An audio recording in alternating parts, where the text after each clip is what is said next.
नमस्कार मित्रों, मैं हूं आचार्य अंकित नौटियाल। स्वागत है आपका हमारे YouTube चैनल धर्मशास्त्र में। जैसे कि आप जानते हैं कि हम इस चैनल के माध्यम से धर्म से संबंधित, पूजा पाठ व्रत इत्यादि से संबंधित, ज्योतिष शास्त्र से संबंधित जानकारियां लाते रहते हैं। आज हम जानेंगे कि 2021 में होलाअष्टक कितनी तारीख से प्रारंभ हो रहे हैं, कितनी तारीख तक रहेंगे, होली दहन कितनी तारीख को होगा, होलाअष्टक में हमें क्या क्या काम करना चाहिए, क्या क्या काम नहीं करना चाहिए, होलाअष्टक का महत्व क्या है, इस पर आज हम बात करेंगे। सबसे पहले हम बात करेंगे कि इस वर्ष 21 मार्च 2021 से 28 मार्च 2021 तक होलाअष्टक रहेंगे। होलाअष्टक इसका नाम क्यों पड़ा? क्योंकि ये 8 दिन के होते हैं। फाल्गुन मास के शुक्ल पक्ष की अष्टमी तिथि से प्रारंभ होकर के और पूर्णिमा तिथि तक होलाअष्टक रहते हैं। होली से 8 दिन पहले से शुरू हो जाते हैं होलाअष्टक, अष्टमी से शुरू होकर पूर्णिमा, क्योंकि पूर्णिमा वाले दिन ही होलिका दहन होता है। होली उत्सव में विशेष क्या है, किसकी पूजा की जाती है? तो ये जो 8 दिन हैं, शास्त्र में कहा गया है अष्टमी से पूर्णिमा के जो दिन हैं 8 दिन, इन दिनों में दैत्यराज हिरण्यकश्यपु के द्वारा भगवान नारायण के भक्त प्रहलाद जी को बहुत कष्ट दिए गए थे।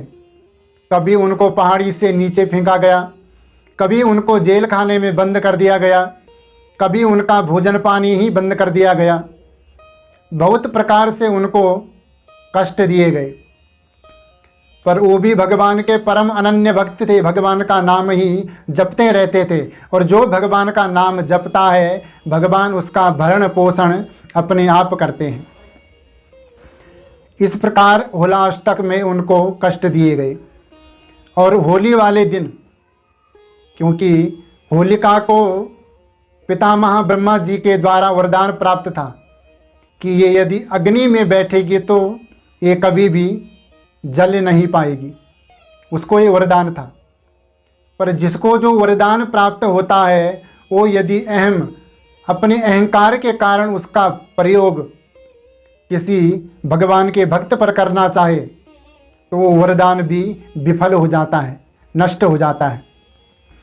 होलिका ने प्रहलाद जी को अपनी गोदी में बिठाया, क्योंकि उनकी तो ये योजना थी कि प्रहलाद तो जल जाएगा, मुझे तो वरदान प्राप्त है। पर प्रहलाद जब गोदी में बैठा तो भगवान नारायण के नाम का जप करता गया और होलिका जो है उस जल गई और भक्त प्रहलाद बिल्कुल भी नहीं जले। यहाँ पर जो वरदान था वो विफल हो गया, नष्ट हो गया। तो इसीलिए होलिका दहन किया जाता है। इन 8 दिनों में जो प्रहलाद जी को कष्ट दिए गए, होलिका दहन वाले दिन, इसीलिए हम उस दिन होलिका का पूजन करते हैं, होली बनाते हैं, उसका पूजन करते हैं और भगवान नारायण से प्रार्थना करते हैं कि हमारे ऊपर, हमारे बच्चों के ऊपर जो भी कष्ट हो वो आप दूर करें।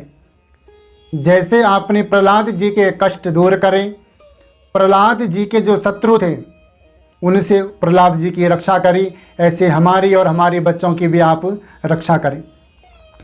होलाअष्टक में हमें क्या काम करना चाहिए? तो इनमें हमें केवल भगवान के नाम का संकीर्तन करना चाहिए, भगवान के बीज मंत्र का जाप करना चाहिए, श्रीमद् भगवद गीता पाठ कर सकते हैं, श्रीमद् भागवत महापुराण का पाठ कर सकते हैं और भजन कीर्तन कर सकते हैं। क्या क्या काम इसमें नहीं करने चाहिए?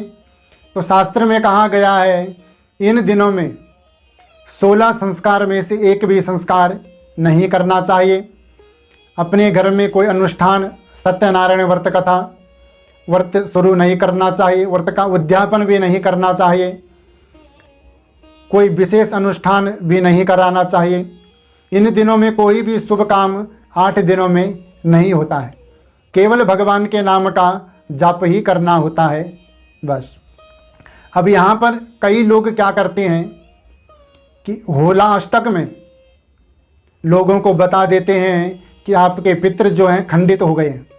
तो जो पितृ खंडित हो गए हैं उनको वो लोग होला अष्टक में बनवाते हैं।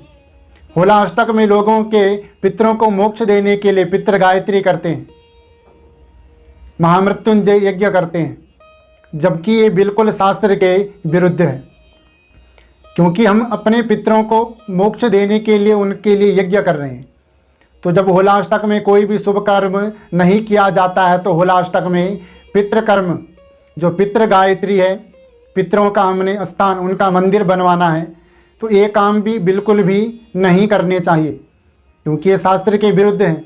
पर कई जो ब्राह्मण हैं वो अपने फायदे के लिए, क्योंकि जिसने गुरु परंपरा से ज्ञान लिया है, यदि ज्ञान नहीं है तो धर्मशास्त्र पढ़ो, निर्णय सिंधु पढ़ो, उसमें साफ साफ लिखा हुआ है। तो ऐसा बिल्कुल भी लोगों को न बताएं जो शास्त्र के विरुद्ध हो, क्योंकि जो शास्त्र के विरुद्ध काम करता है, तो वाल्मीकि रामायण के अंतर्गत कहा गया है कि विधिहीनस्य यज्ञस्य सद्यः कर्ता विनश्यति।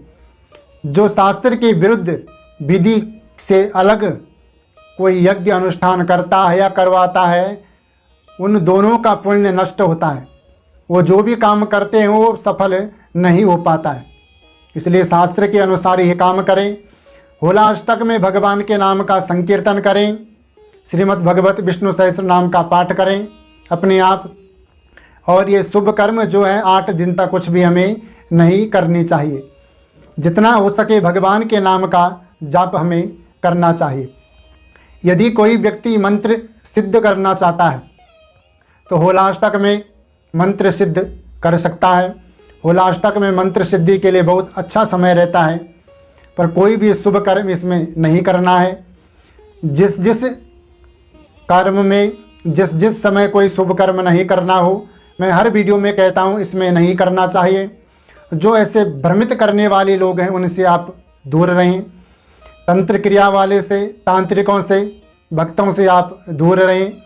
यदि आप सनातन धर्म के प्रेमी हैं, ज्योतिष शास्त्र को मानते हैं, तो अपने ज्योतिष शास्त्र धर्म पुराण पर विश्वास करें, क्योंकि ज्योतिष शास्त्र एक ऐसा शास्त्र है जो वर्तमान भविष्य सब बताता है। हमें क्या बीमारी है, कितने दिन में बीमारी ठीक होगी, किस उपाय को करने से ठीक होगी, किस औषधि से ठीक होगी, हमारे शरीर में जो रोग हैं वो किस ग्रह के कारण आए हुए हैं, क्या हमें उसका निवारण करना चाहिए, सब ज्योतिष से पता चल जाता है। इसलिए आप तंत्र मंत्र भक्तों से दूर रहें और भगवान की पूजा करें, आराधना करें।